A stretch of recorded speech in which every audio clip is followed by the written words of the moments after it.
নমস্কাৰ মই মজিদ বন্ধুসকল পলকতে চামহক আজি সন্ধিয়াৰ কেইবাটাও গুৰুত্বপূৰ্ণ খবৰ। প্ৰথমটো খবৰ, হঠাৎ অগ্নিগড় বা কোকৰাঝাৰ প্ৰতিবাদকাৰীয়ে জ্বলালে বিৰছা কমাণ্ডো ফৰ্চৰ দুটাকৈ অস্থায়ী কাৰ্যালয়।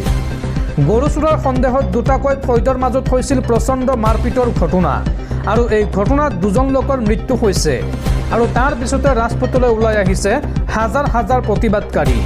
আৰক্ষী থানাও লক্ষ্য কৰি লয় প্ৰতিবাদকাৰীয়ে আৰু প্ৰতিবাদকাৰীক নিয়ন্ত্ৰণ কৰিবলৈ আৰক্ষীয়ে গুলীচালনা কৰিবলৈ বাধ্য হয় আৰু পৰিস্থিতি নিয়ন্ত্ৰণ কৰিবলৈ লাঠিচালনাও কৰে আৰু শেহতীয়াকৈ অনিৰ্দিষ্ট কাললৈ মোবাইল ইণ্টাৰনেট সেৱা বন্ধ কৰা হৈছে কোকৰাঝাৰত। সমগ্ৰ কোকৰাঝাৰ জিলাত কৰ্তন কৰা হৈছে মোবাইল ইণ্টাৰনেট সেৱা। হঠাৎ ভয়ংকৰ হৈ পৰিছে কোকৰাঝাৰৰ পৰিস্থিতি। কোকৰাঝাৰত মৰিয়াই দুজন ব্যক্তিক হত্যা কৰাৰ পাছতেই অশান্ত জৰ্জৰ পৰিস্থিতিয়ে বিৰাজ কৰিছে কোকৰাঝাৰত। গৰু চোৰৰ সন্দেহত দুটাকৈ ফৈদৰ মাজত হৈছিল মাৰপিটৰ ঘটনা আৰু এই ঘটনাত সোমবাৰে প্ৰাণ হেৰুৱাইছিল চিকনা জহৌল আৰু বিস্মিত নামৰ দুজন ব্যক্তিয়ে। এই ঘটনাত আঘাতপ্ৰাপ্ত হৈছিল সুনীল মুৰ্মু আৰু লগে লগে সুনীলক হাস্পাতালত ভৰ্তি কৰোৱা হৈছিল যদিও গুৰুতৰভাৱে আঘাতপ্ৰাপ্ত সুনীলৰ মঙলবাৰে হাস্পাতালতে মৃত্যু হয় আৰু কোকৰাঝাৰৰ এই গণপ্ৰহাৰৰ ঘটনাক লৈ ৰাজপথলৈ ওলাই আহিছে হাজাৰ হাজাৰ লোক। ৰাজপথত আবদ্ধ কৰি ৰখা হৈছে BTC চিফ হাগ্ৰামা মহিলাৰীৰ বাহনো। প্ৰতিবাদকাৰীয়ে ইতিমধ্যে জ্বলাই দিছে আদিবাসী সাংস্কৃতিক ভৱনো। উত্তপ্ত জনতাই ভাঙি লণ্ডভণ্ড কৰিছে কেইবাখনো ব্যৱসায়িক প্ৰতিষ্ঠান আৰু শেহতীয়াকৈ পৰিস্থিতি উত্তপ্ত হৈ পৰাত প্ৰতিবাদকাৰীয়ে আক্ৰমণৰ লক্ষ্য কৰি লৈছে আৰক্ষী থানাও। বিৰছা কমাণ্ডো ফৰ্চৰ দুটাকৈ অস্থায়ী কাৰ্যালয়তো অগ্নিসংযোগ কৰিছে প্ৰতিবাদকাৰীয়ে আৰু বৰ্তমানলৈকে এই ঘটনাত জড়িত 29গৰাকী লোকক আটক কৰিছে আৰক্ষীয়ে। পৰিস্থিতি নিয়ন্ত্ৰণ কৰিবলৈ আৰক্ষীয়ে শূন্যলৈ গুলীচালনা কৰিছে আৰু শেহতীয়াকৈ অনিৰ্দিষ্ট কাললৈ মোবাইল ইণ্টাৰনেট কৰ্তন কৰা হৈছে। সমগ্ৰ কোকৰাঝাৰ জিলাতে কৰ্তন কৰা হৈছে মোবাইল ইণ্টাৰনেট সেৱা। হিংসাত্মক পৰিস্থিতি নিয়ন্ত্ৰণ কৰিবলৈ এই পদক্ষেপ গ্ৰহণ প্ৰশাসনৰ। পৰৱৰ্তী খবৰ, অসমত বিজেপিয়ে পুনৰ চৰকাৰ গঠন কৰিব। মোদী আৰু নীতিন নবীনৰ নেতৃত্বত পশ্চিমবংগতো এইবাৰ পদুম ফুলিব। লগতে পুডুচেৰী আৰু তামিলনাডুতো বিজেপিয়ে চৰকাৰ গঠন কৰিব। কেৰালাতো আমি চৰকাৰ কৰিম। 26ৰ নিৰ্বাচনৰ পূৰ্বে এই মন্তব্য জ্যেষ্ঠ বিজেপি নেতা তথা বিজেপিৰ প্ৰাক্তন ৰাষ্ট্ৰীয় অধ্যক্ষ JP নাড্ডাৰ। দৰ্শকসকল আৰু বহুতো গুৰুত্বপূৰ্ণ খবৰ আছে। তাৰ আগতে আপোনাক জনাওঁ যে যদি আপুনি এতিয়ালৈকে এইটো ভিডিঅ'ত লাইক কৰা নাই তেন্তে এতিয়াই ভিডিঅ'টোত লাইক কৰি দিয়ক আৰু এনেকুৱা ধৰণৰ ভিডিঅ'সমূহ নিতৌ চাবলৈ চেনেলটো ছাবস্ক্ৰাইব কৰি কাষত থকা বেল আইকনটো প্ৰেছ কৰি ৰাখক। পৰৱৰ্তী খবৰ, ৰাজ্যত পুনৰ বাংলাদেশী নাগৰিক গ্ৰেপ্তাৰ। এইবাৰ কাছাৰৰ বৰখোলাত আটক কৰা হৈছে এগৰাকী বাংলাদেশী নাগৰিকক। ধৃত বাংলাদেশীজন বাংলাদেশৰ ময়মনসিং জিলাৰ মোহাম্মদ ৰুবেল আৰু এই ধৃত বাংলাদেশী লোকজনক সোধপোছ চলাই আছে আৰক্ষীয়ে। পৰৱৰ্তী খবৰ, আন্তঃৰাষ্ট্ৰীয় পৰ্যায়ত পুনৰ হুৰাহুৰে কমিছে ভাৰতীয় টকাৰ মূল্য। আমেৰিকান $1 বিপৰীতে ভাৰতীয় টকাৰ মূল্য হ'লগৈ 91 টকা। নতুন বছৰত কিমান হ্ৰাস পালে ভাৰতীয় টকাৰ মূল্য চাওঁ আহক। আমেৰিকান ডলাৰৰ তুলনাত ভাৰতীয় মুদ্ৰাৰ মূল্যৰ বৃহৎ পতন ঘটিছে। ভাৰতীয় মুদ্ৰাৰ মূল্য $1 মাৰ্কিন বিপৰীতে প্ৰায় 91 টকা হৈছেগৈ। বিজনেছ ষ্টেণ্ডাৰ্ডৰ এক প্ৰতিবেদন অনুসৰি 20 জানুৱাৰীত ভাৰতীয় মুদ্ৰা INR এই অভিলেখত উপনীত হয়। সোমবাৰে যি দামত বন্ধ হৈ পৰে মুদ্ৰাৰ বজাৰ, মঙলবাৰে তাতকৈও 3 পইচা কমলৈ নামি মুকলি হয় বজাৰখন।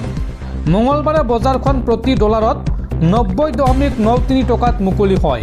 সোমবাৰে বজাৰখন বন্ধ হৈছিল প্ৰতি ডলাৰত 90.90 টকাত আৰু ইয়াৰ মাজতে দিনটোৰ ভিতৰতে নিম্ন স্তৰত প্ৰতি ডলাৰত 91.01 টকা হৈছে। প্ৰতিবেদন অনুসৰি বিদেশী বিনিয়োগৰ ধাৰাবাহিক বহিৰ্প্ৰৱাহ আৰু আন্তঃৰাষ্ট্ৰীয় বাণিজ্যত অস্থিৰতাৰ বাবে ডলাৰৰ বিপৰীতে ভাৰতীয় মুদ্ৰা ক্ৰমান্বয়ে দুৰ্বল হৈ আহিছে আৰু সোমবাৰে নতুন অভিলেখ সৃষ্টি কৰি ভাৰতীয় মুদ্ৰাৰ মূল্য হ্ৰাস পায়। ভাৰতীয় মুদ্ৰা 12 পইচা হ্ৰাস পোৱাৰ পিছত প্ৰতি ডলাৰত 90.90 টকাত বন্ধ হৈ পৰে। যিটো ভাৰতীয় মুদ্ৰাৰ ৰেকৰ্ড ক্লোজিং লেভেলৰ অতি ওচৰত। উল্লেখযোগ্য যে ইয়াৰ পূৰ্বে 2025 চনৰ 16 ডিচেম্বৰত ভাৰতীয় মুদ্ৰাৰ অভিলেখ পতন দেখা গৈছিল। সেইদিনা ভাৰতীয় মুদ্ৰা প্ৰতি ডলাৰত দিনটোৰ ভিতৰত 91.14 টকালৈ হ্ৰাস পাইছিল আৰু বন্ধ হৈছিল 90.93 টকাত। বৈদেশিক মুদ্ৰাৰ বজাৰ বিশেষজ্ঞসকলে এই সন্দৰ্ভত কয় যে বৈদেশিক আৰু আন্তঃৰাষ্ট্ৰীয় বজাৰৰ পৰিস্থিতিৰ বাবে এতিয়া মুদ্ৰাৰ মূল্য ক্ৰমান্বয়ে হ্ৰাস পোৱাৰ সকলো সম্ভাৱনা আছে।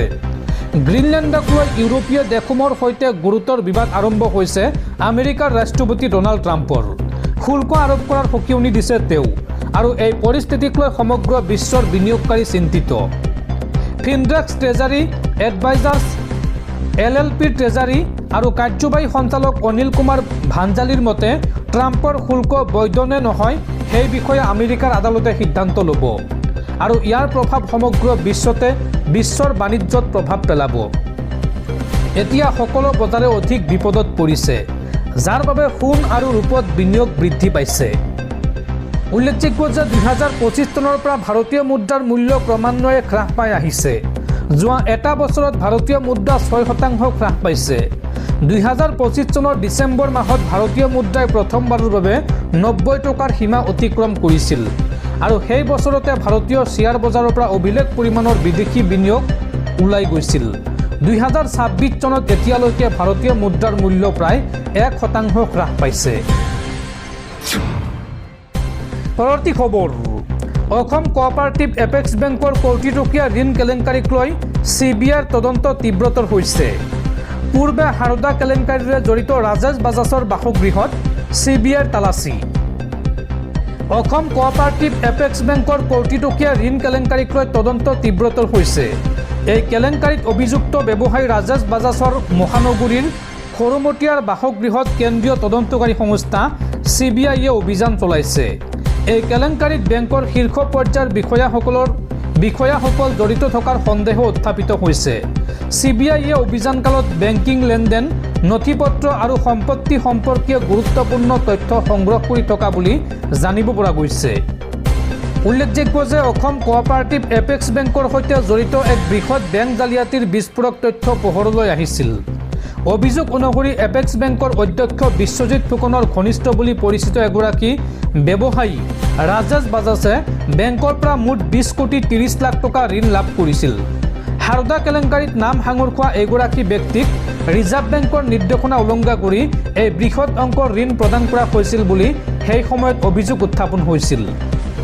সূত্ৰ অনুসৰি এটা সংঘবদ্ধ চক্ৰৰ জৰিয়তে সেই সময়ত ৰাজেশ বাজাজে উক্ত 20 কোটি টকাৰ ঋণ লাভ কৰিছিল।